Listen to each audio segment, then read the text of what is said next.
This is That Video Game Podcast, episode 542 for March 12th, 2018. International Troll Extraordinaire. Double O grief.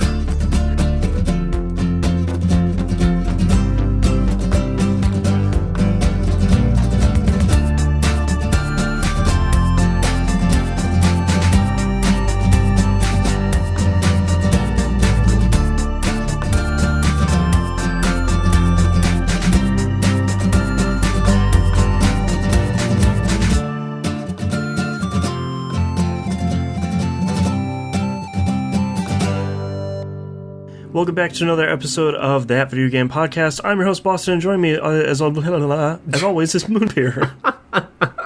That's setting the right tone for the show so far, shall we say? Yeah, man, it is 3 o'clock here, taking into account daylight saving time. We usually start recording at like 1:30 at the latest. To say we have run into technical difficulties of every stripe is probably an understatement. Yeah. So if this episode sounds weird, I'm going to have to cut a lot of stuff. As we get a little bit of time with Moonpier, and then a little bit of time without, and then sort of alternating. So this video might not be super great, and this episode might sound a little bit weird, but we're still going to have an episode. Yeah. It might be a little shorter than expected as well. Yeah, we're going to try and get through the first segment, and then we might not be able to make it to the second one, so... We'll see how things go. Thank you, as you put it, the Nor'eastern. Yeah, thank you, the third Nor'eastern in as many weeks. Yeah. Man. Alright, well, let's dive right into it, not waste any time. Moonpier, what have you been playing this past week? Okay, start with the short one, just to be safe. I've played a little bit more Black Flag. The town I'm at is Nassau or something like that. I've just left there with a dude teaching me how to be a pirate captain. It's interesting so far. Nothing 100% special, but I think that's because I'm still technically in the tutorial area. Yeah, I think that one is probably one of the better ones for tutorials. It's not super long, but you can sort of still tell when you're in it. Yeah. But no, I mean, it's a fun enough game. I'm just starting to do my hunting now of other ships. I think I'm supposed to be stealing something from the army. I don't know anymore. There's a lot of plot going on at once, and understandably, due to the time it's set in, there was a big chunk of racism right there at the beginning as well. Yeah. Yep. So it's not that I'm put off by it, because to be honest, I think it represents the time, you know. Right. But still, it's one of those things of, oh, okay, they did go there. It's like, okay, you're dropping some of that hot racism. All right, okay. It's like starting Mafia 3 and seeing that big warning message at the start of it. Yeah. So interesting. But no, it's like I said, it's good. I've barely even played it. Like, you'll notice my game list is quite short this week. Yeah. Second game I've played, West of Loathing. Not gonna really talk too much about this because Game Club fast approacheth. Yep. But the one thing I do have to mention about it was the wonderful coincidence that happened in our Discord channel. Yes. Which is, there is an It joke in there, Stephen King's It joke. Yes. And when I played it on Friday night, I believe, I thought that's kind of funny. I'm taking a screenshot of that. I loaded up Discord to basically post that screenshot in Discord, and Musum had posted the exact same screenshot. So I think you could tell that me and Musum think along the same lines for this is worth a screenshot, even in a troll ironic kind of way. I actually finished West of Loathing this week. I read what you were posting on Discord about it. It's like, I think I just passed the mountains, dude. I think I'm going to have to put some serious time in. Yeah, I'm really happy with how my game ended. We'll definitely talk about it during Game Club, because there's sort of a lot of spoilers that all add up to the end of the game. Yeah. I think the only criticism I would have for the end of that game is either I haven't finished like the true ending of the game, like there's something else, or they just dump you back in the game. Because they just dump you back in with really no fanfare.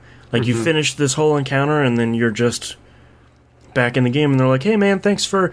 Basically you just complete the railroad. And it's like, hey man, thanks for doing that, see you later. And it's like, do I not get credits or anything? Like, okay, I'm done, I guess, I hope. Did you speak to your partner and ask them what's next?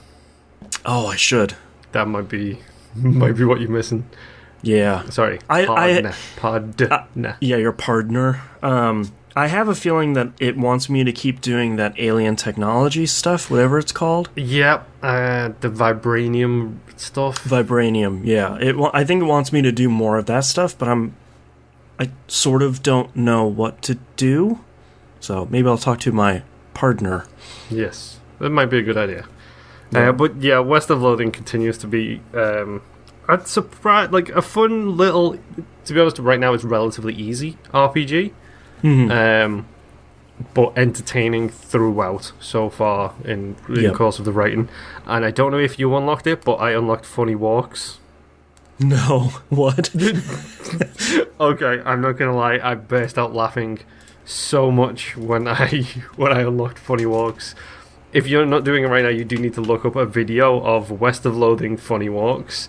Okay. Because it's some skill I unlocked. I can't even remember how I unlocked it. But it was like a book, and then I read the book, and as it does, it gives you that descriptor of what you destroy the book using what you've just learned. And it's like basically you step in all over the book like 30 times.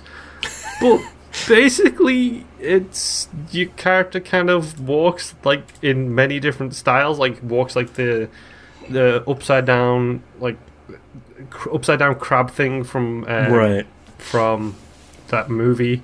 Does like the ballerina dance across the screen. When you have your lantern out when you're in caves, he rides the lantern across the floor. That's pretty good. It's so funny and so stupid at the same time. What class are you? I'm a cowpuncher. Okay, I pick cowpuncher too. But yeah, funny walks is kind of great. That's good. The best thing is when you read the book, it says you unlocked funny walks in the options, and I thought, why did I unlock that in options? Because you can turn it on and off when you get bored of the many different funny walks. Oh, cool. That's smart. It's a nice perk that you can actually turn on and off. So yeah, funny walks is amazing. Yeah. Random things I have encountered since then. The pickle factory. Yep. What? Say no more. Pickle factory was real good. Say no more. Pickle factory was good. Yep. I think we talked about the hat factory last time. And the circus, which, yeah. Circus I did not run into, and I want to go back in and try and see if I can find it. Yeah, because there seems to be a whole bunch of... Wait, if you didn't run into the circus, then you didn't... Okay. Out of curiosity, do you ever read your Necromancer book? No. When you pick up like the first one, you go to read it. The game is like, "Hey man, this could be dangerous." It's like, what is it, Tech Mex Romancer, something like that. I didn't read any of those because the game said these might be dangerous. I was like, well. Okay, because I keep getting pages to do with the Necromancer stuff, and I have a Necromancer book, which seems to be my mission, is to go and solve this mystery of the Necromancers. Oh, huh. So I'm curious if that's why it dumped you back in after the thing, because you secretly kind of... You're after the Necromancers. Right, maybe. Which I got clues for that from the clowns, and then when I read my Necromancer book that I have in my inventory, it gives you basically a progress list of things you've discovered to do with the Necromancers. So I'm kind of curious if this is kind of... who did you pick as your partner? Because maybe it's a partner thing. Doc Alice. Okay, because I went with the chick who worked on the ranches. I can't remember her name. I don't remember her name. Yeah, I went with her. So maybe it's to do with her. Maybe it's the actual main story, and you just accidentally skipped it throughout the entirety of the game. Yeah, maybe. Who knows? Yikes. Well, Game Club is going to be real interesting then. Yes, it really is. I played the third thing I played, Tom Clancy's Rainbow Six Siege. the infected mode came out this week, Tuesday I think it was. Was it Outbreak? Outbreak, yes.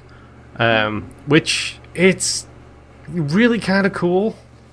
Like, it's 3-man Left Dead kind of, well... Hello. I'm trying to think what games are like this. It's like, it's 3 operators going through a map with an objective. Like, in one of them you've got to get this doctor and rescue them because they might be able to solve the plague that's happening. Another one is your teammate is coming down to take this thing off to a science lab, but he's a pilot, and then the helicopter crashes, so then you've got to go rescue your teammate. It's very narrative driven. It's alien zombie kind of looking things. It's kind of cool, and also I didn't realize this until after the fact, it's a really good way to train you in shooting, because when you hit one of the infected, it glows bright red where you hit them, which is the infection, the alien infection or whatever, responding to that damage. It glows red. So you'll know if you're hitting center mass or if you're headshotting, because all of a sudden their face is bright orange as it reacts to this thing that's happening. Right. It's really well done. It's like, it looks fantastic. The Siege always has kind of looked amazing though. It's got Hulks, it's got alphas, it's got special infected. Stop me if this sounds familiar at any point. Like, wait a minute. But probably my favorite thing it adds character to the people who are already in the game. Like all the operators? Because I think you can only pick, like, I think out of like the 30 or something in there, you can pick maybe 9. But they now have voiceover conversations with each other. And I didn't know this, but apparently there is in-game lore. Like, each operator has a bio, and the new lady who's in has a scar across her face, which was given to her by one of the other operators from her country. And when those two are in a team together, they kind of are a bit bitter towards each other. Oh, nice. And then you've got Buck, who is the Canadian Special Forces guy who has a beanie hat on. And his gun is a rifle with a shotgun attachment. And literally, he is the sassiest, most chilled out, polite, special operative Canadian monster killer you will ever see. Yeah. Like, people are talking about everybody's dying, and he's like, well, at least we're outside, eh? It's so stereotypical and so hilarious and, like, so cute at the same time. Because he is super duper polite, but he is a big butch killing machine. Yeah. Like, it's so funny seeing him work. But it's fun. Like, it's just the right side of difficult.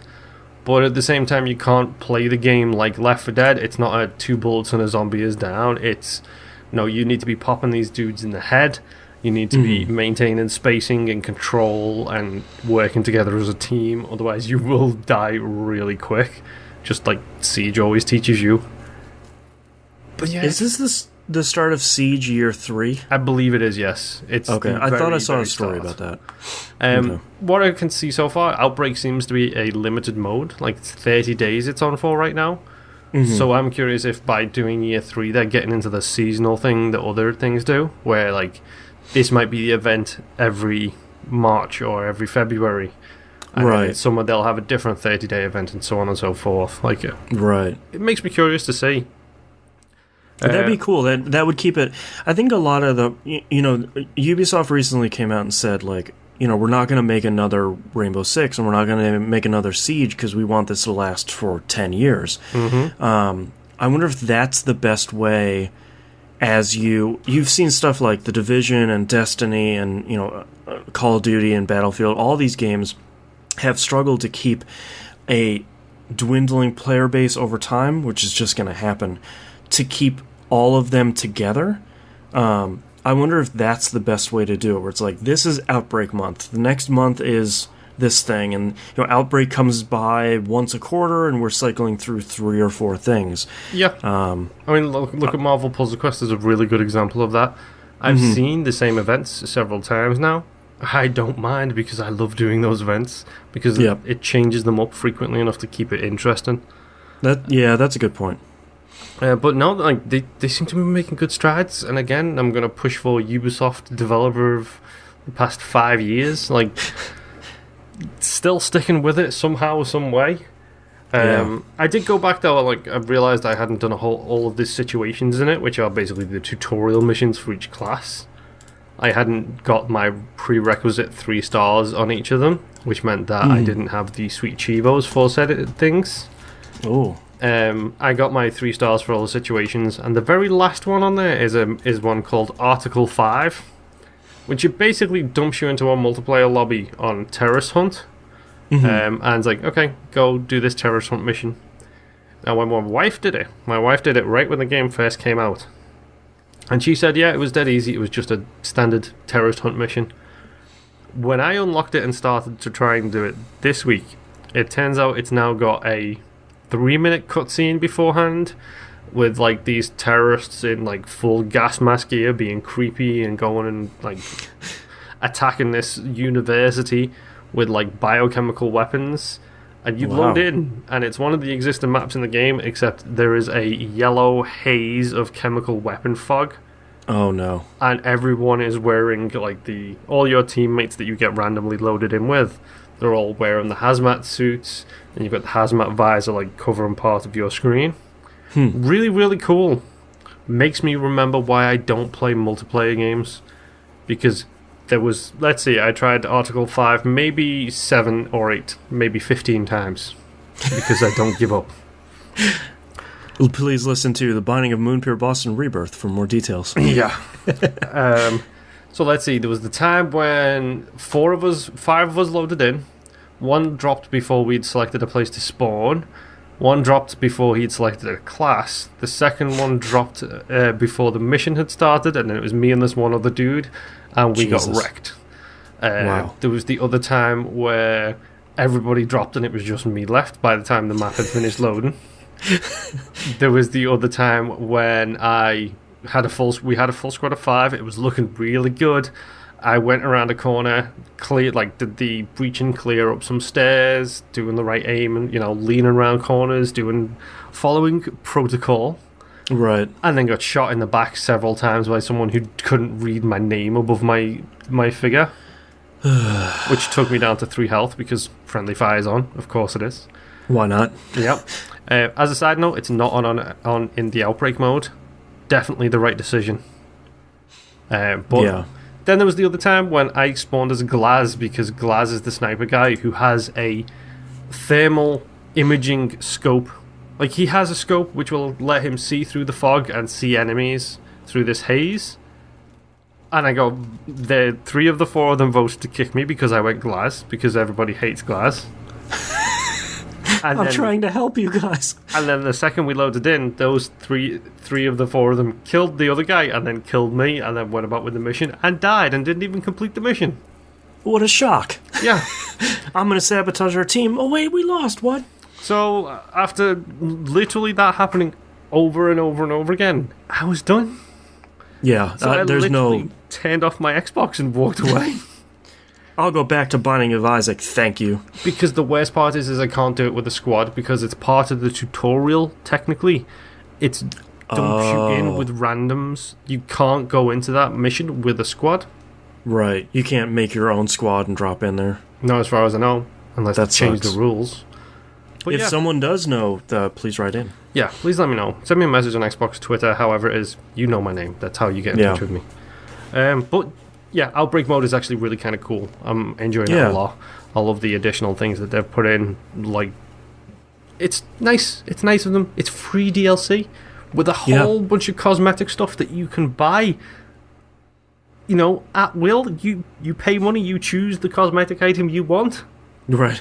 They do have alpha packs in there, which is essentially loot boxes, but they give you rolls at the loot boxes. Like, the more you play, the more alpha packs you get. Right. But what a crazy idea. They have the option in there of just going in and buying the one you want. Yeah. Or, crazily enough, not. Yes, which is fine by me. They have cosmetic items. Like, my wife loves one of these characters, and she went out and she was like, I kind of really want to get his stuff. She's put, like, more hours into this than I've put into Isaac, mind you, folks. Yeah. To give you she an is idea. Playing it consistently. Mm-hmm. So she went out, she spent $5, she got the Rainbow Six Siege currency, and she bought the one item that she wanted cosmetically for that person. She bought it with the real money currency. And then the other ones that she got the fake in-game currency for free for playing the game and bought the specific one she wanted with that currency. Right.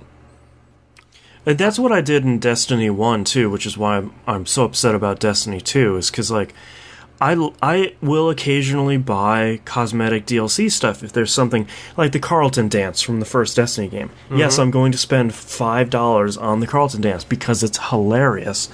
But I could just buy that specific thing, or I'll buy, a specific mask or something like that. But, we won't keep harping on it, but I will spend money on cosmetic DLC if I can specify what I'm going to buy. Yep. But otherwise, I'm not going to spend any money just taking a loot, a roll. Yeah, and that's the thing is, like, it's what, like, we've discussed it before. I think loot boxes are shady. I think if you want to sell cosmetic items, knock yourself out. Do it the way do it the way Ubisoft have done it. Do it the way Dota does it, where, yeah, there are loot boxes in Dota, but they also have a no duplicates rule. Right. So at least that's better that's like the mid step, but do it the way Ubisoft does. Have the gun skins and have all these other skins in the alpha packs. But if you want to buy the one you want, you can just go and select the one you want and then buy it. Yep. That's fine. You'll get my money. So, yeah. Anyway, Rainbow Six Siege. Still fun. Still really tense when you're trying to, like, clear out a house and it's full of terrorists and you hear footsteps above you. It's horrifying. Especially when you know that they can shoot through the floor, and they will shoot through the floor if they know you're there. Oh, jeez. Because that's the game. I don't know if you remember the demo years ago at E3. That's the game where they just put a shotgun against the wall and just blow a hole through the wall with the shotgun. Right. That's Siege. And that's so cool. exactly what it does. Man. It's so good. And finally, the last game I played so far this week, because it's one of those weeks, it's the Sea of Thieves final beta, which ran until, I believe, today. It's the open one, right? Yep. Fully open. It's not the server test. This is the people are complaining for no reason because there wasn't enough included in the actual scale test. But what do you do? Yeah. So they were like, okay, here's the final beta. Here's more of a sampling of what you're going to get. It's not everything. Right. It's just more of what you're going to get. So let's not be Blur, famously. So instead of the one gold company who you can get rep for, there was now 3 different alliances you could get missions from, go find treasure for, so on and so forth. Okay.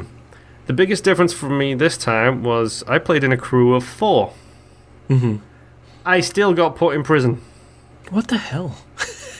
I played with my wife. Well, there you go. Yeah, exactly.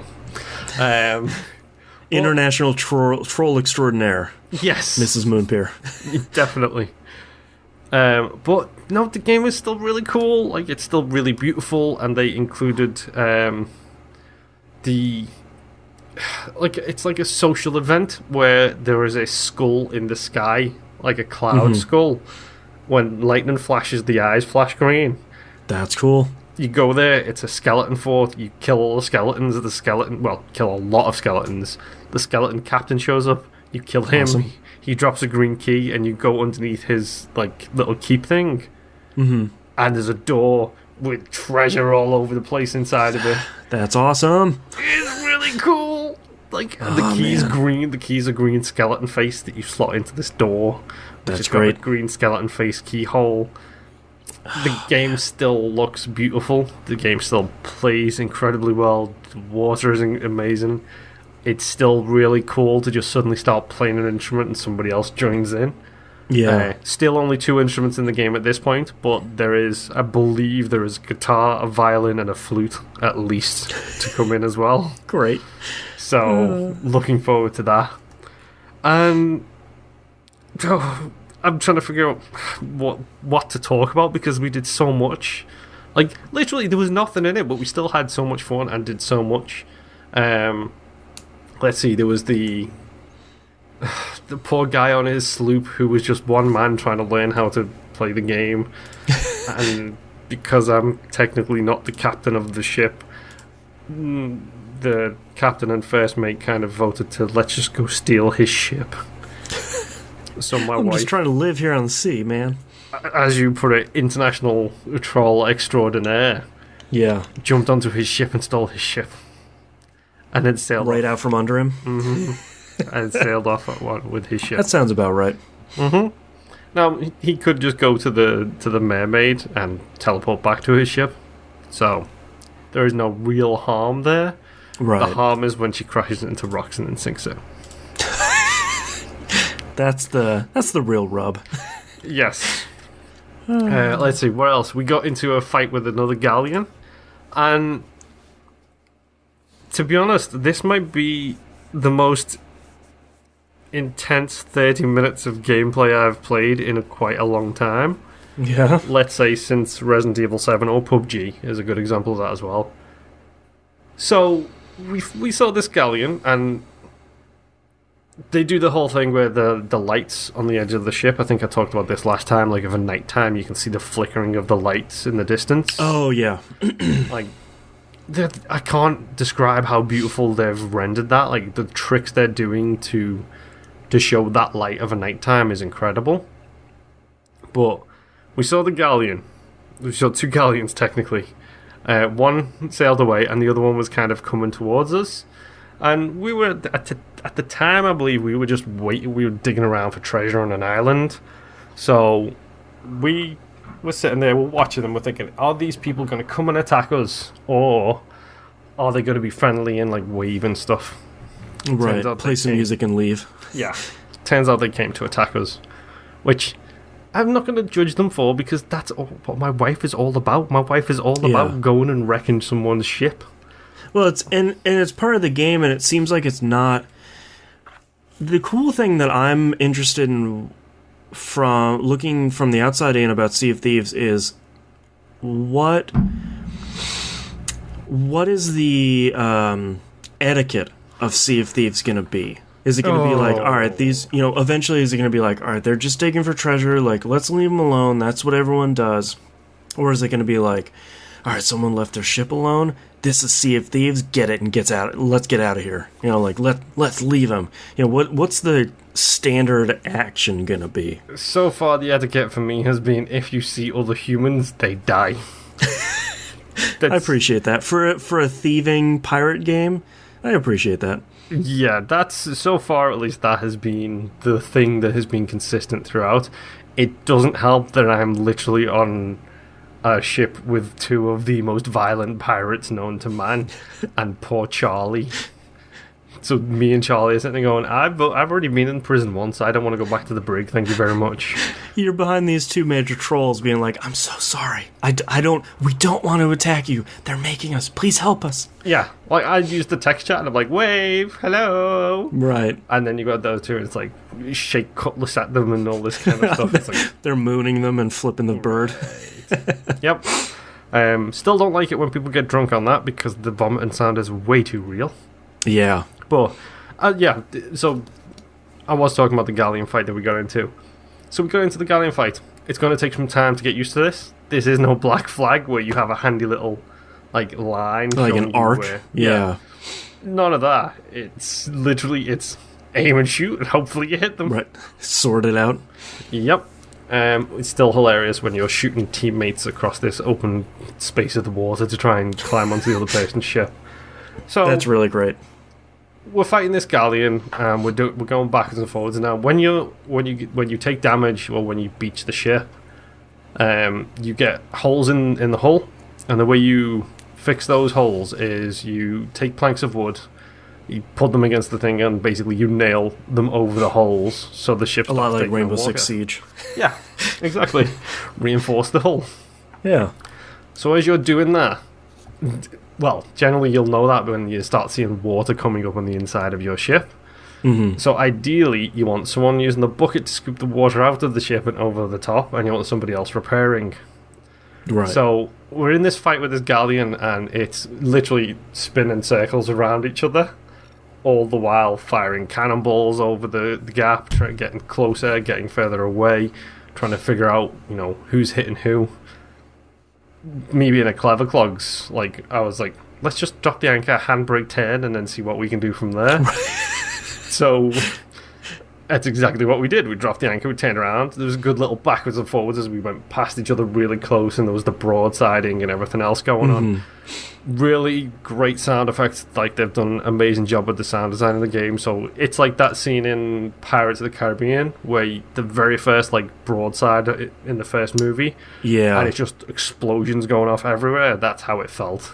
Oh, that's cool. And so he's sitting there, you got all that going on, cannons, holes in the hull, two people doing bucket duty, where literally you've got people sitting next to me on the couch screaming, we need bucket duty right now, because you can see the water coming up the ship. Right. So it's two people doing the scoop, run up to the top deck, throw it over the side, back down, cross each other over. So it's just the crisscross path of two people doing bucket duty. Eventually, we figured we were running out of planks to repair the ship with. We were running out of cannonballs to shoot their ship with. So at the end, the captain, not my wife, the captain, Kitty Cat, it's a really great captain name. She decided, never mind this, let's boogie. Let's just get out of here, full wind to mainsail, that kind of thing. Let's just go the way the wind takes us. It was taking us south. She pointed out, south is the edge of the map. Let's just go off the edge of the map and see what happens. Sure. With 3 loot chests on board. Oh no. I wanted to know for the record, I didn't want to start a fight because we had 3 loot chests on board. I wanted to get back to port, sell the chests, and get the gold in hand first. Yeah, turn it in, man. So we drive off the edge of the map. It's incredible. The sky turns slowly but surely turns red. The water turns until it looks like it's blood on the ocean instead. Oh, wow. And your ship just starts getting holes in it. All over. Just consistently going poop.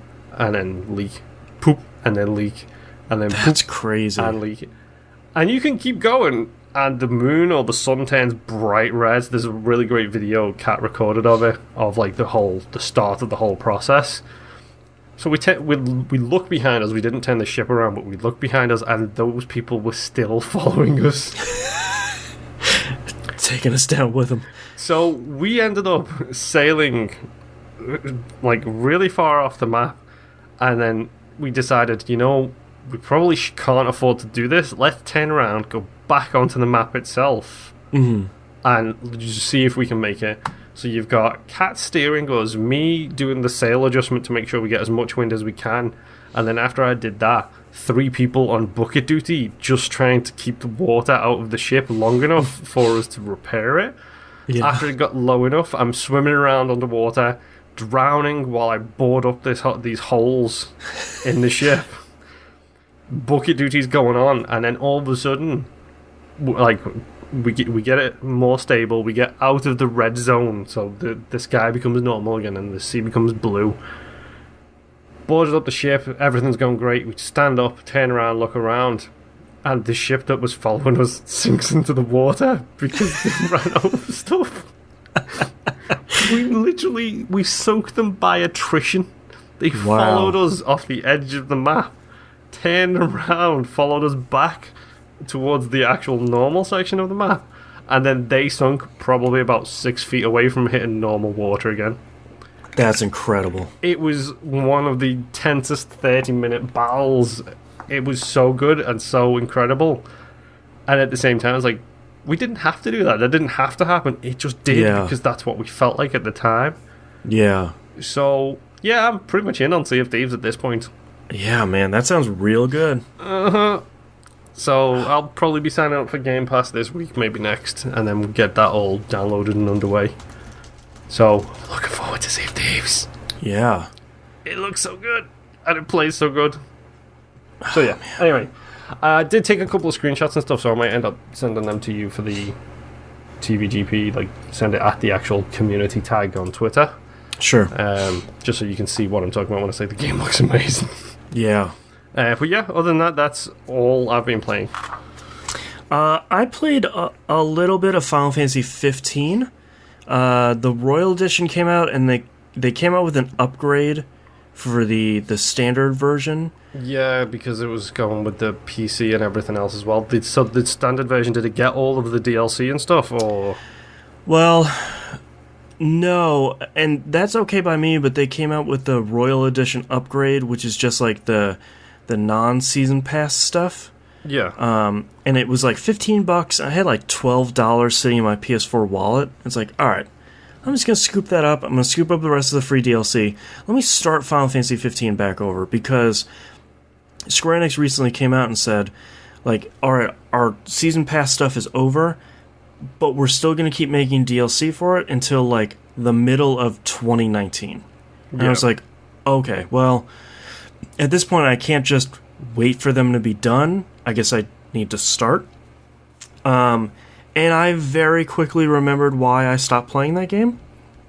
The frame rate on PS4 Pro is bad. Didn't they? Wasn't that one of the games that, like, the standard PS4 was better than the Pro version at running it? Yeah, and I believe they fixed that at some point. But so my problem, I don't really have a problem with dropping frame rates, but there's something about how Final Fantasy 15 drops its frame rate when it does that gives me such a horrible headache. And it's one of those where it's like, most games don't do this, but man, 5 minutes into that, I'm like walking around that first town, Hammerhead, and I already have a blinding headache. And it's like, okay, now I remember why I couldn't play Final Fantasy 15. So hopefully there's a sale on the PC version at someday. Cause there will be. It's Steam, so you'll get it eventually. Probably the Christmas, the holiday sale. Yeah. But that's a bummer, because I do really want to play that game. I just sort of can't on consoles, because it's one of those few games that I just can't do it. Yeah. So that's a bit sucky. Yeah, and it's like there's nothing to be done. Like, it's just my brain or my eyeballs that just can't handle it. So it seems like the PC version runs really well and is really well optimized. So fingers crossed. I played Life is Strange Before the Storm Farewell came out this week, the very last piece of DLC. Yeah, a tape deck with an I'm sorry post-it note attached to it. I haven't cried at a game for a really long time, and at the end of Farewell, I'm just like, so sad. I'm trying to think of what the last game to make me cry was, and it might actually be Life is Strange. Probably. That ending was sad as hell, and so was Before the Storm. Yes. Yikes. But Farewell is about an hour, which isn't bad. I feel like it's sort of just enough, and it's basically, if you played the first the first Life is Strange, one of the big wedges that's been driven between Chloe and Max's relationship is at some point Max and her family moved, and the two of them sort of grew apart.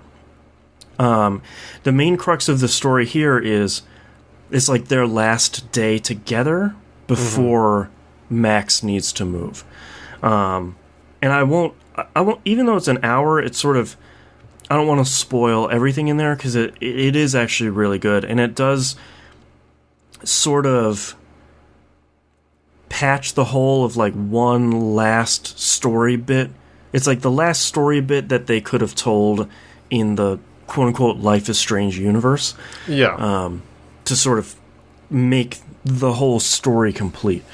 It was good. The thing that they've been talking about so much is that like Ashley Birch and the original voice actor for Max come back together to record this episode. And that's fine. I mean, it sounds like Chloe and Max, but it's a little bit weird because You've just I haven't been playing as Chloe with a different voice. Yeah, like I haven't been playing Ashley Birch's Chloe for 3 episodes. So, like, it's still Chloe, but it kind of isn't anymore. Like, I don't... Yeah. It's a little weird. I'm kind of happy it was only an hour. You got a bunch of references from both games in there. A lot of, like, fun, quote-unquote, foreshadowing for, like, there's one great moment where people made fun of Max's dance moves in the first game, and in this, you sort of learn that Chloe taught her those terrible dance moves. Like, fun stuff like that. Yeah. And they're reliving some of their pirate infatuation days, which is really great. That's a really good callback.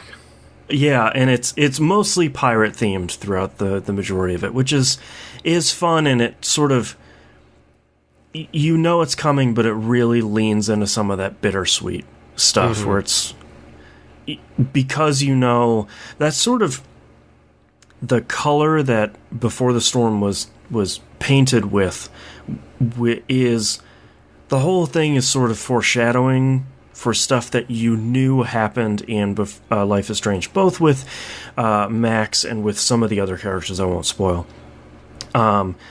It's like Titanic.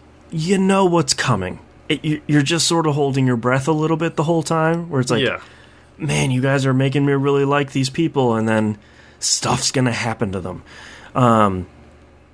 That, I think, that sense of bittersweet was played up to a really good level in Farewell. It leaned into it enough where it was like, man, this is sort of fun, but when this other shoe drops, this can be real rough. Yeah. I'm looking forward to playing it, to be honest. Like, I'll get there eventually. Well, now you have, like, the complete package. The full set, yeah. Yeah, like, I think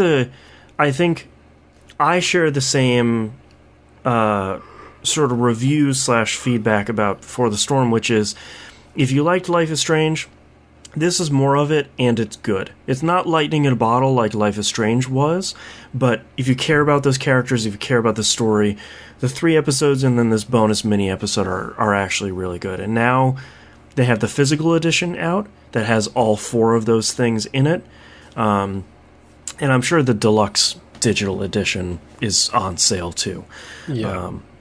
For pretty cheap. So it's good. And I think I wrote on Twitter, like, goodbye to Life is Strange, and I hope it is. Like, I hope we're done with Life is Strange, because we had those first 5 episodes that were really great. Yeah. And then you put out 3 more that were really good, and 1 more bonus one that sort of puts a bow on it. Just let it go. Yep. Like, if they put out more Life is Strange, I'm gonna be pretty upset, because you're done. Like, that well is empty. Yeah, I mean, you can't do an after Life is Strange game, because then you have to basically make the choice that you made people choose which one is canon. Right. And if you do that, you're going to lose half of the people straight away. Yeah. Yeah, it's like Metal Gear Solid 2. Where it's, like at the end of Metal Gear Solid, you made a choice, and Metal Gear Solid 2 is like, hey, remember when you made that choice? This was it. It's like, oh. Mm-hmm. Okay. Death 2K says Life is Stranger After the Storm. Like, it doesn't even make sense. But yeah, 2 thumbs up. That still really great. Put a bow on it and put it in the collection. Square Enix.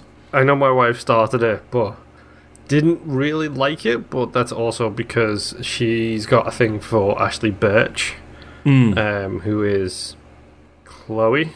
Yeah. So she was very off-put by that. I believe the way she phrased it was, I literally don't care because I am not playing my Chloe, I'm playing this other Chloe from an alternate dimension who doesn't care about nothing. Because I don't care about nothing because it's not my Chloe. Yeah, I'm in the minority.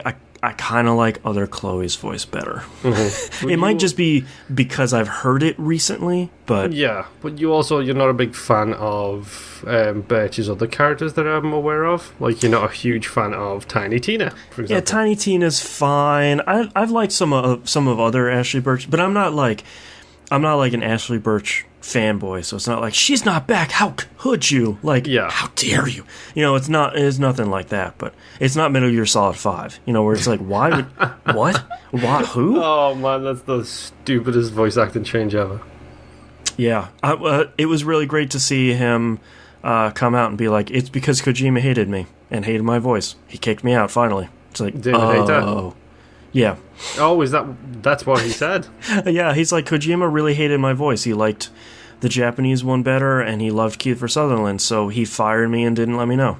It's like, okay, that's the wrong choice. Yep, because David Hayter was incredible. Yeah. I'm weak. Oh, just no. Throw that out there. Show title, I'm weak. I'm weak. Sony put the Ultimate Edition of Diablo 3 on sale. Oh, come on, dude. For like half off, so I bought it. Are you Harlow? Like Harlow from Bamfcast and No Quarters fame? Because him and Mackie both own this on PC, Xbox, and PlayStation, I'm sure. I'm not that... Well, hold on. I bought the PC version originally. I bought it on 360. And now I have it on PS4. So, in my defense... There is no defending this. You are weak. You said it. I haven't... Well, that's fair. I haven't played the Necromancer stuff. Okay. And because the DLC was like $15. That's a little bit much. Yep. It's more than a little bit much. This, for the whole thing, including the Necromancer DLC, was $30. Okay. And now I don't have to put a disc in. I can just sort of always have it. And it's like, okay, now they've been selling it for $60 for a really long time, and I cannot spend another $60 on Diablo 3 again. Like, yep. So what I've been doing is I haven't played the Necromancer yet because I'm sort of waiting for that. The console version of Diablo 3 didn't have seasons for the longest time because duping and exploits are rampant. Mm-hmm. They have seasons in there now. So I started season 13. Playing as a demon hunter, of course, because that's my favorite class out of all of them. And I'm like halfway through Act 5 right now, because I'm on normal difficulty, which is basically just like I'm looking at things and they're falling over dying. Yeah. If anyone is already playing Diablo 3 seasons for like the last 13 seasons, none of this is new for you. But what I really like is you've played Diablo 3, right? Yep. So you know how they had those in-game challenges where it's like pick up 500 gold, and then you do that, it's like pick up 1,000 gold. Yep. They have those for seasons, and they basically have like 4 categories. Like the first category is stuff where it's like get to level 50 and kill Diablo, and like level up the 3 artisans to level 10, and you know, once you complete that first category, they show you what the second category is. But you can unlock the stuff in the other categories early if you do them. Like one of the first ones in behind a wall kind of thing. Yeah, because like one of the first ones in the second category is fully equip your follower, which you're going to do pretty early. Yeah. So I really like that, and the you can very easily see the rewards. It's like you get 3 or 4 armor pieces for completing the whole thing, and then you get a new companion that follows you around, which is like a killer teddy bear that has like long, of course, claws and like blood all over it. Some of my cosmetic stuff seems to be missing, which I saw some people posting on Reddit that a recent patch has just removed it, because when Diablo 3 came out on PC, I bought the Collector's Edition, obviously because it's a Blizzard game.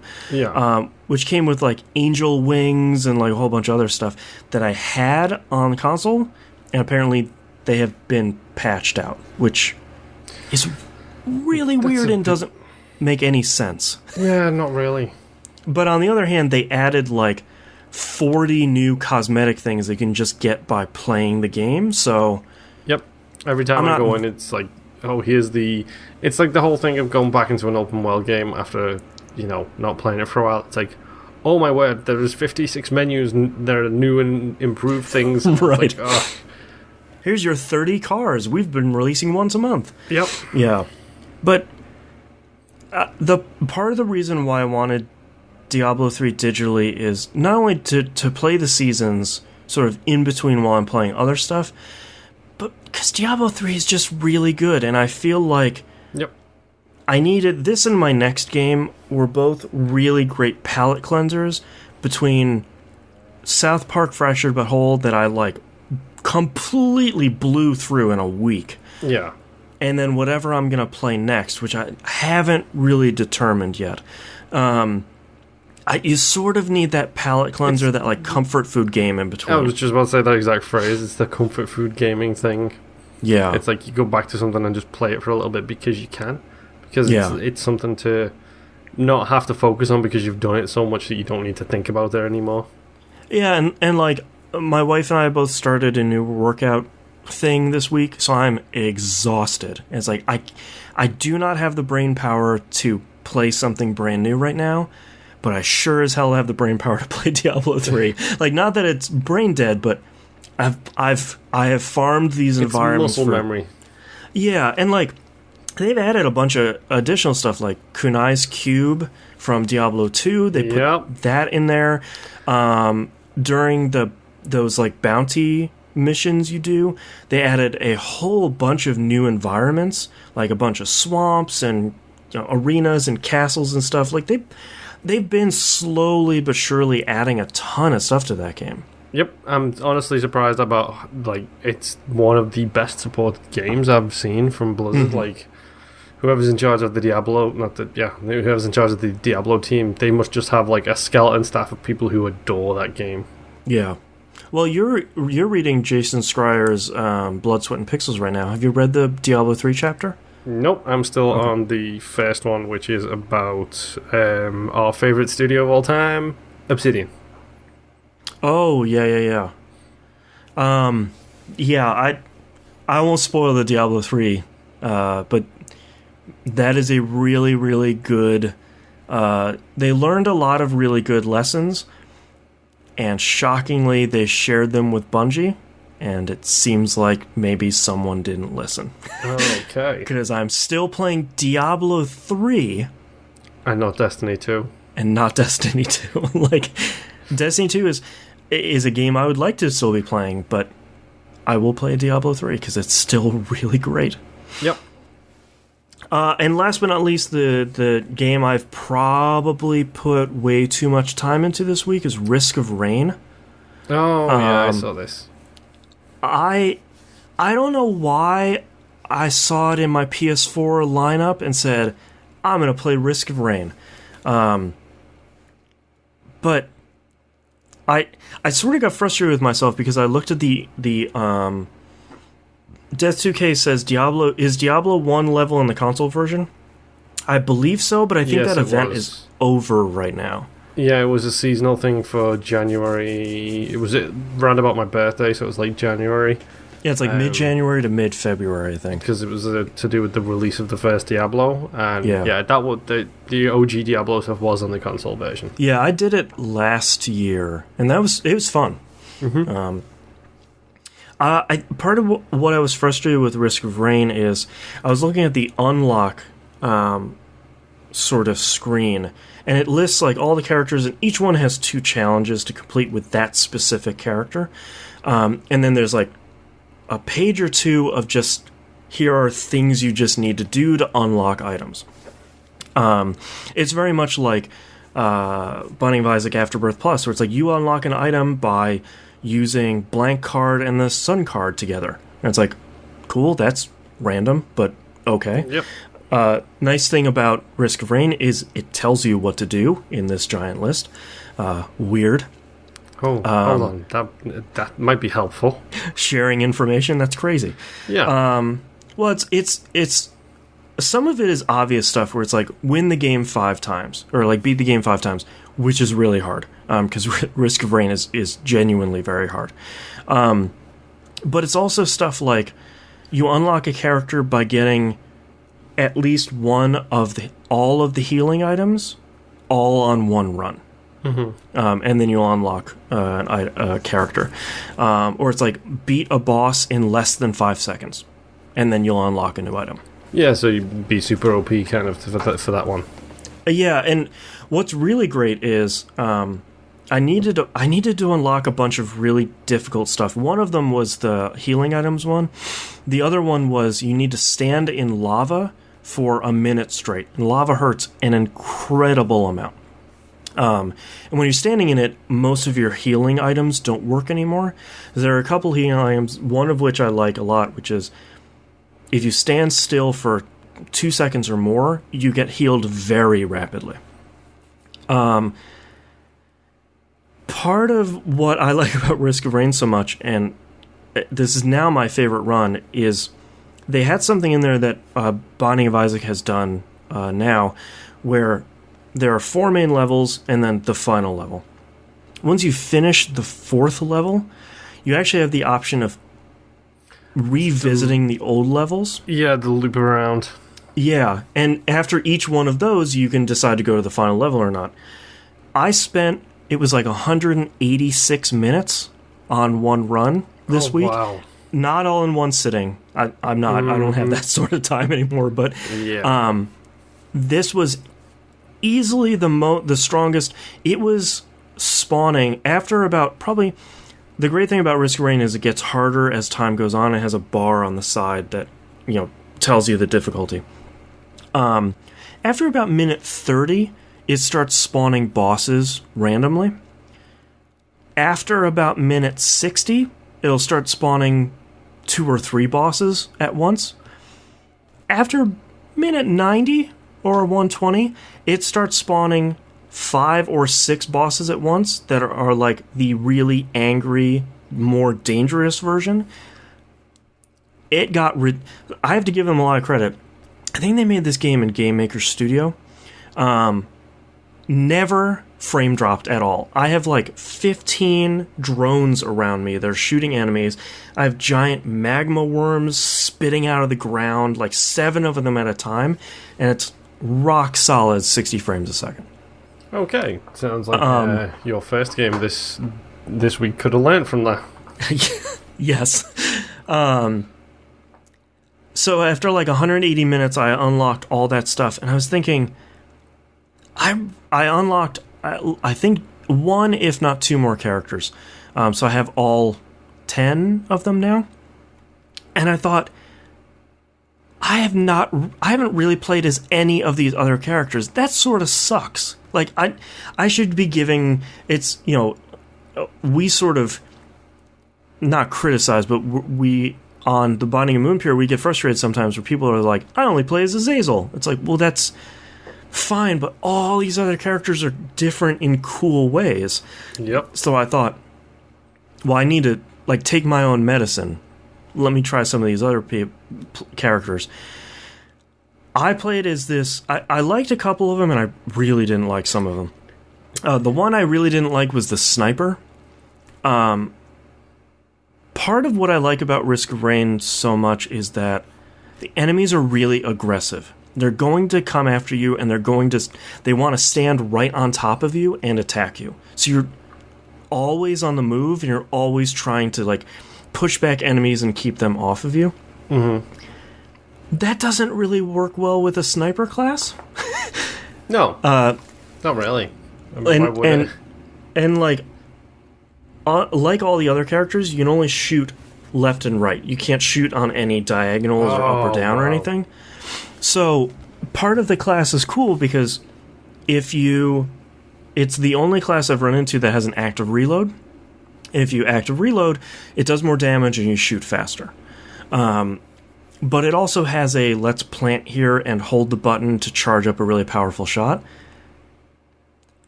I'm going to assume that's the hardest character because after trying for a couple of runs, I just genuinely don't know how to play as that character. It's one of those ones where it's like, if you're really good at this character, I'm sure you could just sort of hang back and one-shot enemies and just kind of clean house. That seems really tough. That ain't you? Hmm? That ain't you. No, and it's one of those things like I might be able to work up to that, but I might need to be way better or unlock like way more items.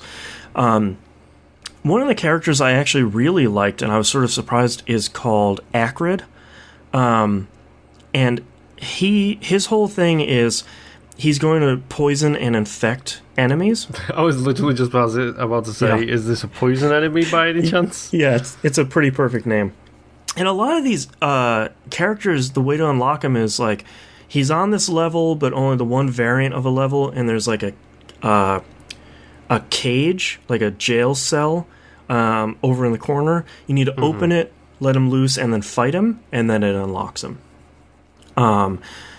So playing as him is really cool because you're sort of diving into the enemy fray, and then poisoning everybody and like jumping the hell out, and then as you're leaving, infecting somebody with one of your attacks. It's like this remote infection, and then after every second, that infection splits to other enemies. Interesting. So if you have a whole bunch of people together, it's going to take a couple seconds, but everybody's going to get infected, and they're going to have compounding damage over time across these three attacks of yours. Yeah. And that was pretty cool. I don't think I finished a run as him, because you have to have a pretty specific build to finish one of those, but that was pretty neat. And it's neat to see how much they play with their own game, where it's like, okay, you're used to like a dude who shoots guns and rolls out of the way. Here's somebody you want to join, jump into the fray with. Yeah. The last character I want to talk about, I tried a couple other ones, but this isn't the Risk of Rain show, so I'm not going to talk about all of them. The last one I tried is the Huntress, and her big thing is she has a bow and arrow, but it took me a couple of runs to finally figure it out, because they said, oh, you can shoot on the move. And I was like, okay, that is interesting. But I didn't fully understand that you can actually be backing up and shooting the opposite direction at enemies. So when the game says you excel at kiting, they weren't lying. Yeah, they were literally talking about the old school MMO thing of kiting. Yeah, exactly. Like, you're supposed to kite your enemies until you can throw out this weapon that like bounces between people, or you throw out a cluster bomb or stuff like that. So it was cool to see, instead of the sniper who really needs to sort of find somewhere, plant, and do a bunch of damage and then scurry away.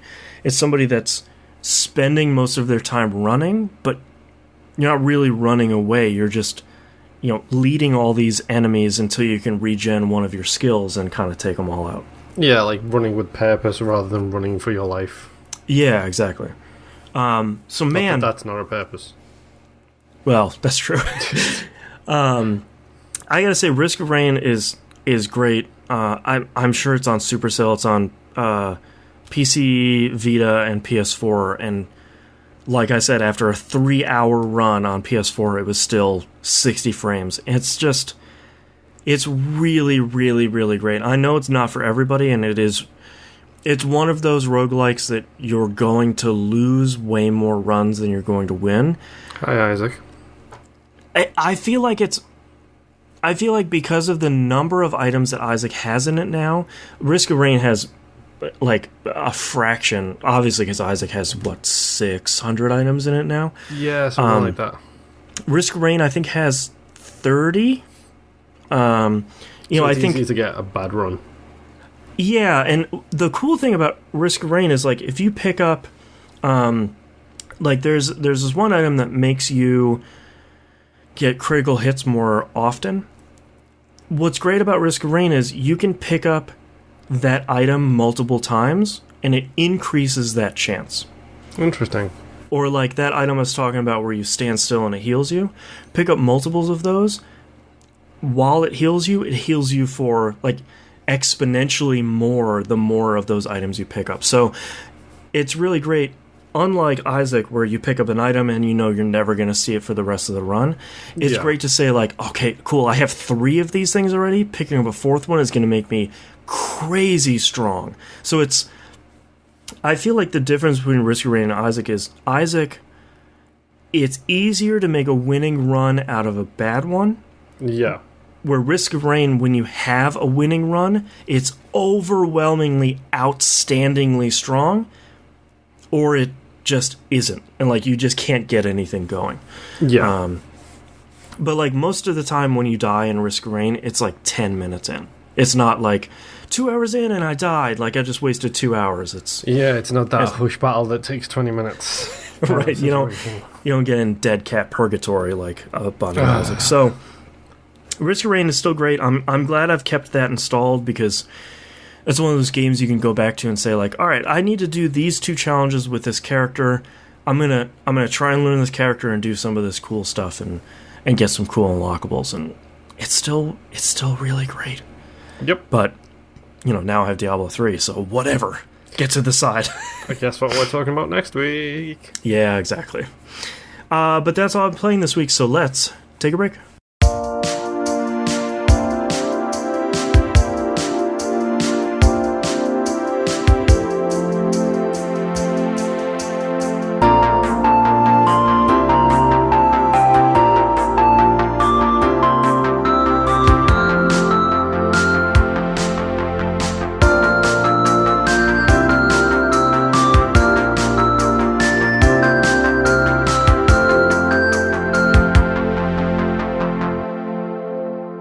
Let's talk releases for the week of March 12th, 2018.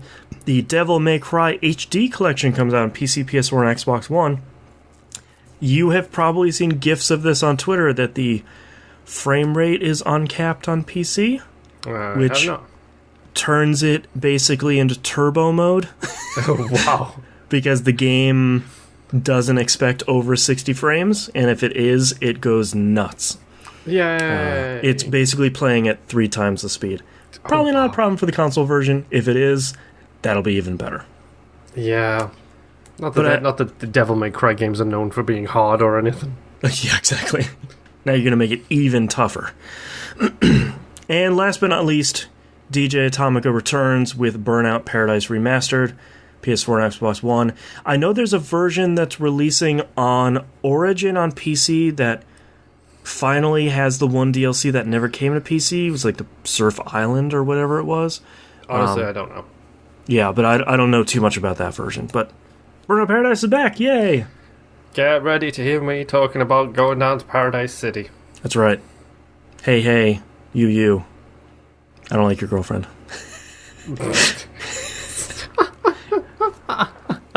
Gotcha.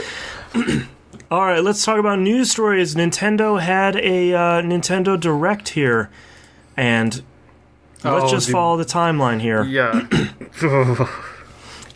Start out with WarioWare Gold, which seems to be them kind of taking all of the WarioWare games together and just putting it out in one release. If you haven't played the WarioWare games before, they're really, really, really good. I hope this comes out nicely. What's the WarioWare Gold on? 3DS, I believe. Yeah. Yeah, let me double check here on the news. Yep, 3DS this time. Yeah. If it was a Switch, it might be the thing that ticked me over to get a Switch again. Yeah, I'm sort of surprised they haven't come out with a Switch one yet. I feel like 1-2 Switch was their attempt at that, but nobody liked it. No, I think at this point they go Waluigi, where if they want the Switch game. That'd be great. Mm-hmm. I would try that. So would I. Unshockingly, following in Skyrim's footsteps, Okami HD is now coming to its newest console on the Switch. Yep. Probably a good place to play that because that game is long. Yeah, it's a little on the it's a little on the long side with the amount of controls with the pen you have to do as well. Oh, that's right. And stuff. I hope they go with touchscreen integration for that. That'd be great. Yeah, that'd be a lot of fun. That might be the place to get it if they can do the touchscreen stuff. Yeah, that'd be cool. I didn't even think about that. Travis Strikes Again, No More Heroes is still a thing that's happening. So, a remake of the first game, which will be interesting to see how they do that, because without having the Wiimote, dude, a lot you've of got the controls on the little twiddly things. What are they called? Yeah, but the Joy-Cons. The Joy-Cons, yeah. But also, like, so many of the gestures and the animations in that game, you know, for dirty reasons and not, required you to have the Wiimote, so I don't... Curious to see what they're gonna do. I'll bet they'll transfer it fine, or they'll just slap some stupid control scheme in there. Yeah. A Dark Souls amiibo was announced. Praise the sun. Yeah, the Praise the Sun guy, which is really great until it was announced it was a GameStop exclusive, and it's already sold out. Yep. So, that would have been one of the amiibos I would have bought. I have like 4 or 5. I have 0. He is tempting, but I cannot go down that rabbit hole. I don't really like collectibles in general, so I haven't bought too many, but I bought like Wind Waker Link because I really like him, even though they keep calling it Toon Link, and I hate it. Stop calling him that. That's the wrong name for him. You can thank Smash Brothers for that. Oh God, never mind. I won't go down that road. But I have like a couple. Like I have Samus. I have a couple of cool ones. And that's one that I would have purchased and like put on the bookshelf here behind me, because that's a fun amiibo to have. But I guess I won't have it now, which is fine. Like, I'm not that upset, but a little bummed. Praise the sun. Praise the sun. Octopath Traveler was shown off, and I'm trying not to think about it because I don't have a Switch, and it looks so good. And the collector's edition that they announced is like a pop-up book where like you're opening the packaging and it's genuinely a pop-up book, and it's just killing me inside. Oh wow, that's kind of awesome. Mm-hmm. And it like fits perfectly with the style of the game too. You don't have a Switch? I do not. Do you have a physical copy of any Switch games? Well, of course. The Binding of Isaac. And the end is nigh. Why let this stop you then? You know you can do it.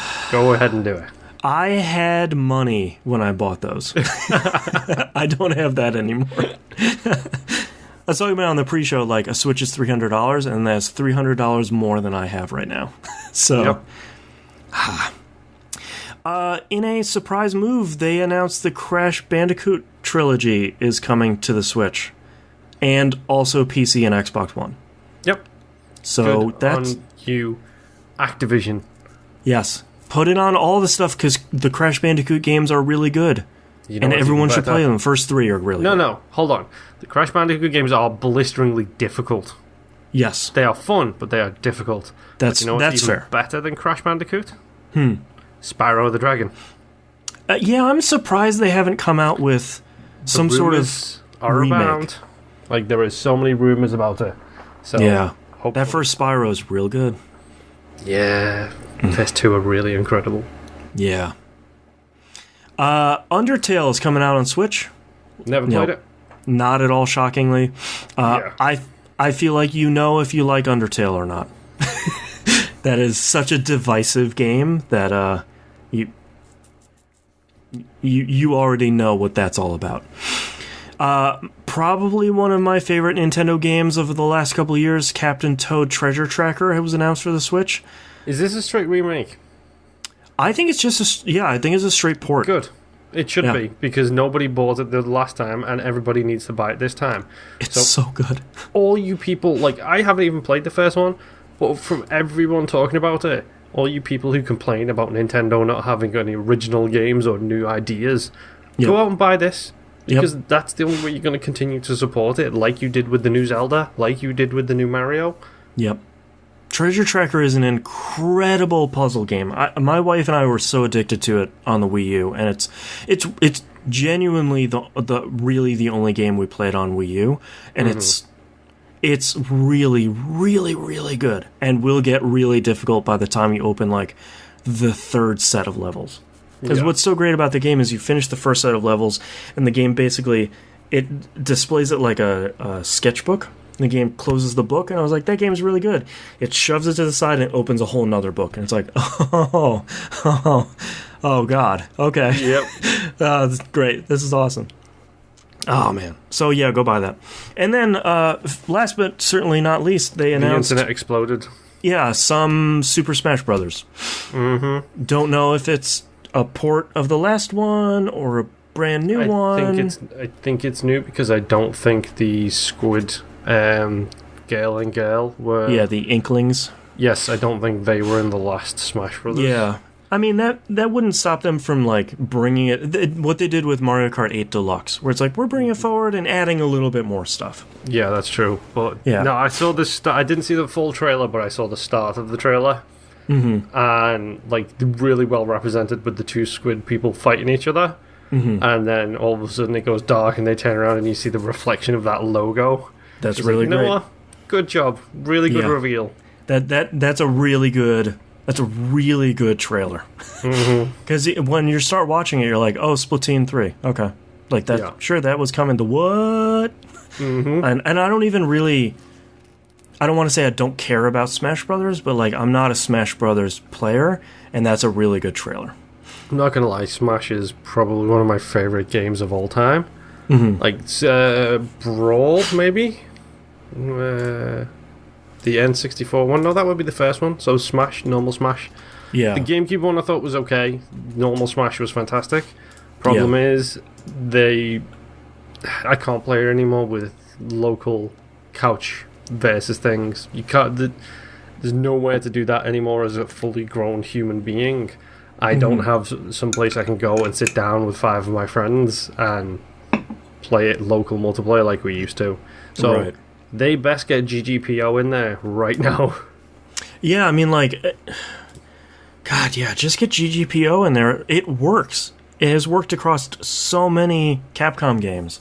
Mm-hmm. Just license it, put GGPO in there, and call it a day. Yep. Oh, man. It's so good. So, it's the potential for something real special. Yeah. I mean, especially with... the Switch being mobile. Like, you know, one of the first real big like trailers / commercials they did for the Switch was, you know, people outside, they plopped the Switch down, they kicked out the kickstand, and they had, you know, multiple people playing on the one console outside. And it's like, I think one of my first things was like, well, that's Smash. Like, put Smash on there. Like, why wouldn't... That's perfect for Smash Brothers. Those hipster rooftop parties with their Smash Brothers. Yeah, like that would be really great. I think that would be such a great selling point of, like, you know, we have, you know, an hour layover at the airport. Do you want to play some Smash? You know, like, you play a couple of matches and then sort of keep on going. Death 2K says the Squid Hat in-game item. That would be really great. Just at the very least, seeing people wearing an Inkling hat. Yeah. And you know Kirby's going to look real weird. No, you know Link's going to look real weird. That's true. Link always looks really weird. Yeah, Toon Link especially. Yeah. Oh, my heart. Oh, my heart. All right, let's move on to the next news story. Epic is bringing Fortnite to mobile platforms with cross-platform support and the full game with, like, everything in it and the same controls. What does mobile platforms mean? Smartphones? How? I don't know.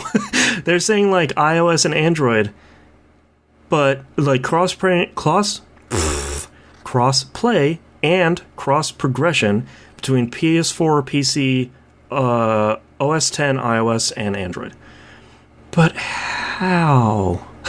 No, I do remember seeing like the Unreal 4 demo video that they did, which was like the roller coaster on the telephone. That looked beautiful. But at the same time, how? Yeah, like my knee-jerk reaction when I was thinking about it earlier today is like, oh, well, they'll just have to require a controller. And I was like, well, no, they can't do that because then no one will download it and play it.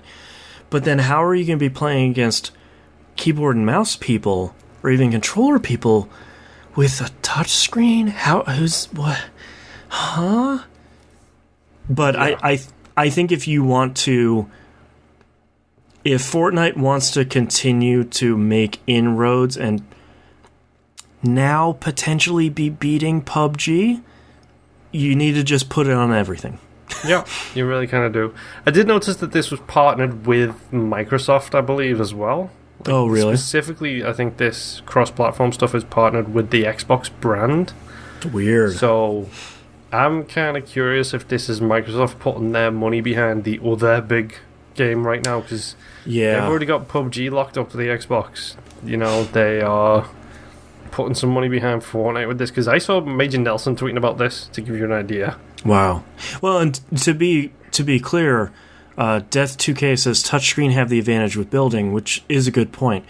But to be clear, this is only Fortnite Battle Royale. It's not like proper pay for Fortnite, the like let's fight the zombies mode, which makes sense because regular Fortnite, the thing that I want to play, seems to be ignored at the moment as they are making inroads to beating PUBG. But yeah, this is one of those things where it's like, okay, I get it. And they also announced I won't say the full title of it, but it's like the 5 teams of 20 that are versus everybody. They announced that at about the same time. So it's really interesting to see what they're trying to do. This is also H1Z1 put out their Auto Royale, which is Battle Royale with teams of people in cars, which is like, that's really good. And I know H1Z1 also went free over the weekend on Steam, I believe. Oh, okay. It was free to collect, free to buy at that point, but it's the chasing down of the next big thing. Yep. And PUBG was the next big thing. Can it remain the current big thing is the problem. Yeah. And last news story here. I still don't know how to feel about this, so let's just talk it out. Ubisoft has announced they're working on The Division 2. Which... my knee-jerk reaction was like, okay, that's cool, because I didn't play The Division 1, and like it eventually got there, and I know it's a good game, but a lot of people aren't playing it, so maybe The Division 2 is like a great part for like you and I and a bunch of people from the community to like get on the Xbox One and hop in day one and like, let's get Division 2. But why not just keep doing like Rainbow Six Siege? Maybe the well has been too poisoned with Division, like it never did with Rainbow Six Siege, and they need to hit the reset button. I think, to be honest, the biggest problem with trying to do that to Division is the scope of the game. Because at the end of the day, Siege is 15, 20, 25 maps. Yep. Small areas that can be tweaked and designed and redesigned as you choose. The Division's New York City. Right. It's a giant multiplayer open world. Not the whole of it, but yeah, it's a huge chunk. And maybe there's just some stuff that they want to do that they couldn't do the first time. But now they've got the fundamentals, they can't back compat it into the original. Death 2K brings up the point of worry for me. He says, Destiny 2, why not Division 2? Like, I don't want Ubisoft to suffer, sins of the father, where, Bungie took a thing they eventually got right, and they hit the reset button, and they got it wrong again, in like a way worse way. Yeah. My hope for the Division 2 is what my hope for Destiny 2 was, which is, here we have this big game that we eventually got right, and nobody believes anybody that the Division 1 eventually got there. But it did, and it's a legitimately good game now. Take all that stuff and like restart from fresh, learning all those lessons and making all those mistakes, and just hit the ground running with Division 2. And I feel like Destiny 1 and the Division 1 were always compared, because a lot of it was like, well, these games are very similar, and both of them sort of came out bad, and they eventually got there. With Destiny 2 hemorrhaging players and continuing to do the wrong thing at every possible turn, this is Ubisoft's market to lose right now. And the thing that makes me laugh about that is Destiny 1 and Division 1 were compared. They came out around about the same time as well, didn't they? Like, real close to each other. Which one still has content getting added to it on a regular basis? Yeah, I mean, once Destiny 2 came out, they stopped patching Destiny 1. Like, that is, it's up and alive and running and whatever, but like Division 1 is sort of like, hey guys, we just came out with a giant new patch and a whole bunch of other stuff, and you know, come back to playing the Division. It's $20. It's Mina, my wonderful co-host from PUP, brings up a really great point in chat. Says, I would hope that a lot of devs take a look at the mistakes of the others and not screw up further. Right now, a lot of people want a game to champion for. I think that's a really important point that I hadn't thought of. And I think that's why Monster Hunter World is doing so well now. That was my example. As soon as you said a game to champion, that was my example. We were just talking in the pre-show. Monster Hunter World is now Capcom's best-selling game of all time, of their entire history. For those of you, like, don't listen to that sentence and then think, oh, no big deal. No. You stop, you think about that sentence, and you think about that company name. That's Capcom. Street Fighter 2. Street Fighter. Resident Evil. Yep. You know, Mega Man. Yep. Literally, they have more IP than I could tattoo on my body, probably. Yep. And Monster Hunter has gone from this super niche thing, and it still is kind of a super niche thing. The PSP thing. Yes. Then the DS thing. Yeah. And now it's their best-selling title of all time, you know? Yeah. It shows you a little bit of difference can go a long way. Yep. And I think Mina brings up a really great point that you can see with Monster Hunter World, you can see when you engage your audience and you make a great game and you don't put a lot of microtransactions in it. I don't want to go down that rabbit hole, but like, don't put a lot of loot boxes in it. You listen to your fans and you make the improvements, like the Division 1 did. Mm-hmm. You can gain a really great vocal, supportive fan base that will fight for your game.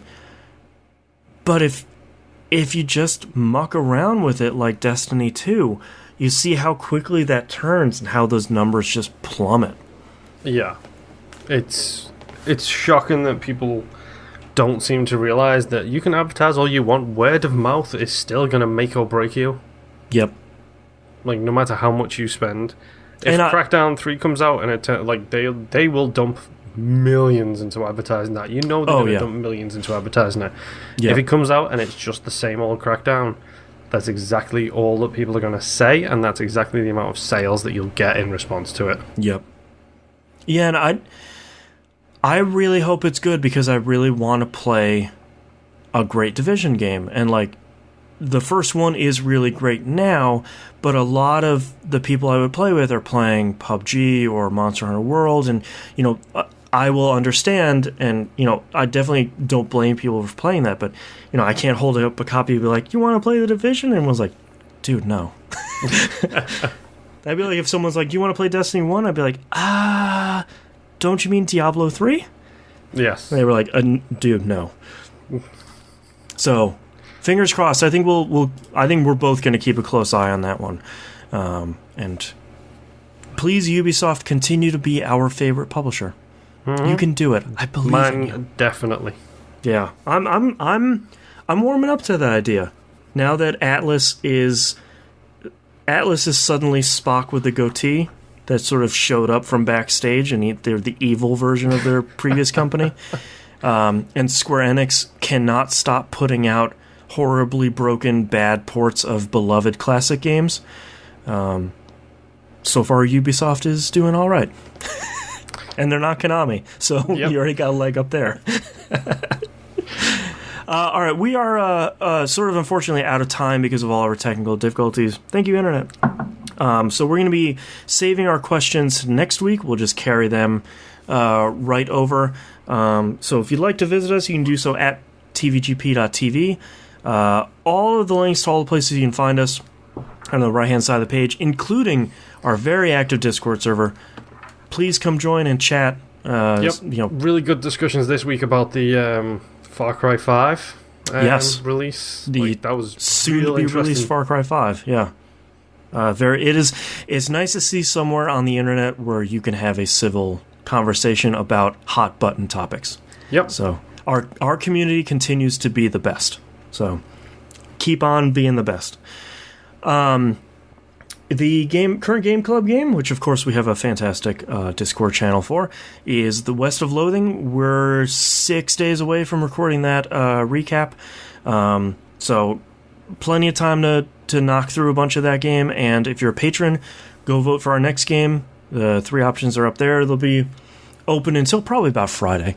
I should really do that. You should. 3 hot bangers up there. You can watch us Twitch and YouTube and Mixer and Smashcast and all the places we're on. As a reminder, if we're not somewhere that you like to listen to us on, let me know, and I will try and get us on there. I need to try and get us on Spotify and remember to do that. And I think that's it for this week. Patreon. Become a patron. Patreon.com/E1M1. Outcast is back. You can get episodes of Dynamic Soundtrack 2 months early. Got some cool stuff coming up in the next couple months. Hit that $5 sweet spot. It's only $5 a month. There are other levels, but man, that $5 one is real good. Fun for a $5, if you will. Oh, come on. All right, and that's our episode. We'll see you all next week. Bye.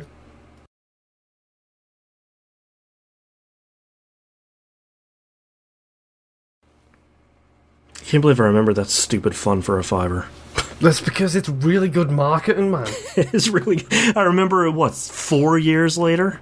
Yeah, something like that. It's ridiculous. It's genuinely a fantastic piece of marketing. Whoever did that deserves to be raise, but at the same time, they probably got paid $6 million for it, so no, they don't. Probably. All right, let's hit me with your titles. International Troll Extraordinaire, Mrs. Moonpier. I couldn't help it, it's got to be there. I'm weak. Hey, hey, you, and don't you mean... Did you mean Diablo 3? Well, because that's apropos of nothing. Did you mean Diablo 3? And International Troll Extraordinaire, I think it was? Yep, International Troll Extraordinaire, comma, Mrs. Moonpier. Or just International Troll Extraordinaire. Yeah, I like it without the Mrs. Moonpier. Alright, I have... oh, you went there. I like how you said that during the racism, where it's like, oh, you went there. Talk to my partner. Yep, with the D. I got clues for that from the clowns. Let's not be Blur, and then International Troll Extraordinaire, and do you mean Diablo 3? Or did you mean Diablo 3? Nothing's really jumping out at me this week. International Troll Extraordinaire is, I feel, probably our strongest one. Mm-hmm. There isn't one that I'm married to. Yeah, I do think International Troll Extraordinaire is this such a good turn of phrase. Yeah. But I do love the didn't you mean Diablo 3 as just oh, guess what, we still play old games. Yeah. I feel like we were off our game this week because of our technical issues. Yeah, well, we started, an hour and a half late? Almost 2 hours, yeah. How about International Troll Extraordinaire? Sounds good to me. I like it. Excuse me. Alright, starting in 3, 2, 1. This is That Video Game Podcast, episode 542 from March 12th, 2018. International Troll Extraordinaire. Double O grief. Oh, that's good. Alright, thank you very much, everyone, for listening and watching. Sorry we have a little bit of a shorter episode this week, I say, as we've been recording for 2 hours. But, technical difficulties are what they are. We're recording on a computer, so it's going to suck every once in a while. So, thank you for watching, and thank you for listening. Bye. Bye-bye, folks. And we're done.